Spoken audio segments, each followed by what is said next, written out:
At 7:10 a.m. local time, a missile launches from an American warship in the Persian Gulf. 40 minutes later, buildings in Tehran are in ruins. And the wild part? Most of Iran wouldn't even know the strike was coming until it was already over. Today, we're breaking down a hypothetical modern air campaign, how it would unfold, what tech makes it possible, and why the first 40 minutes would decide everything. What you're about to hear isn't fantasy. It's a breakdown based on publicly available military capabilities, known aircraft systems, and real-world doctrine. No classified info, no conspiracy vibes, just open-source analysis of how a 21st century high-tech conflict could unfold. So buckle up, because this would move fast. Imagine the guided missile destroyer USS Spruance sitting low in the water before sunrise. At 0710 local time, vertical launch system doors pop open. A Tomahawk cruise missile ignites and blasts skyward. Booster separates. Turbojet kicks in. The missile drops to about 50 feet above sea level. Low, fast, almost invisible to radar. Within 90 seconds, multiple missiles are in the air, launched not just from one destroyer,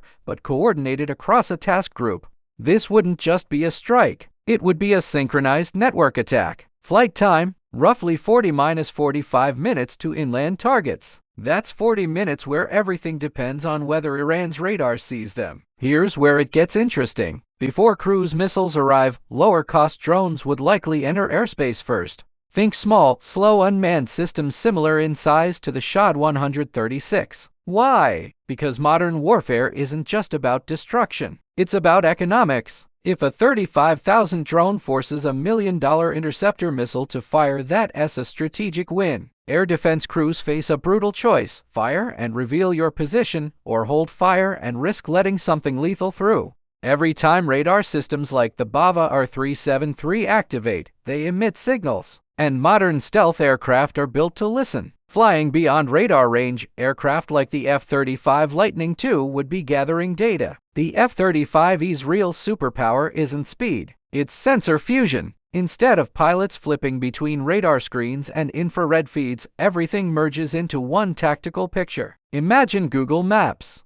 but it shows every radar site, missile battery, and friendly aircraft in real time. When air defenses light up to shoot at drones, stealth aircraft catalog those emissions instantly. And once located, they become targets. Further back, strike aircraft like the F-15E Strike Eagle or Israeli variants would carry heavy precision weapons. Not random bombing, not carpet bombing. We're talking GPS-guided munitions like the GBU-31 JDAM and smaller glide bombs such as the GBU-39 small-diameter bomb. These are designed to penetrate hardened shelters, destroy command centers, disable fuel storage, collapse reinforced aircraft hangars. A 2,000-pound JDAM hitting a hardened naval shelter. That's not a warning shot. That's structural deletion. Now imagine a U.S. carrier strike group in the Arabian Sea. Aircraft launching from USS Abraham Lincoln. FA-18 Super Hornets catapulting from the deck at 0 to 160 miles per hour in under 3 seconds. Targets along Iran's southern coast could include naval bases, fast attack craft shelters, submarine facilities, anti-ship missile batteries.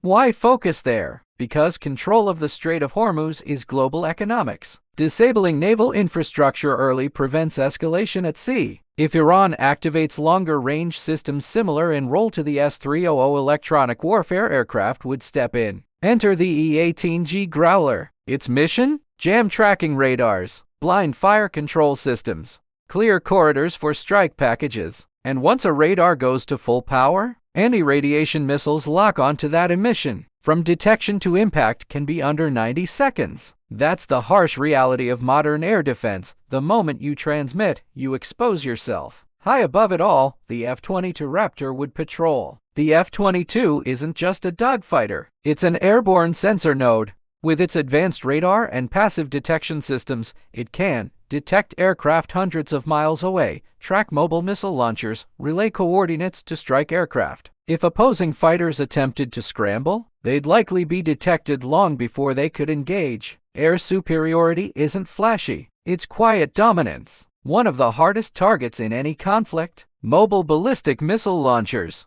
Systems like the Shahab-3 are designed to exit tunnels, fuel quickly, launch, relocate. all in under 30 minutes. Hunting them requires satellite intelligence, drone surveillance, signals interception, real-time coordination. Even then, some would likely get through. Modern warfare isn't perfect interception, it's damage limitation. Here's the strategic logic. 1. Blind air defenses. 2. Sever command networks. 3. Disable naval threat. 4. Destroy missile launch capacity. 5. Establish uncontested airspace. All within hours. This isn't about shock and awe, it's about paralyzing the nervous system of a military structure before it can respond in a coordinated way. Now let's ground this. This scenario is hypothetical. Real-world conflict would be chaotic, politically complex, and devastating for civilians. Modern weapons are precise, but war is never clean. Escalation risks would be enormous. Regional stability, global oil markets, cyber retaliation, everything would be in play. That's why military planners obsess over deterrence.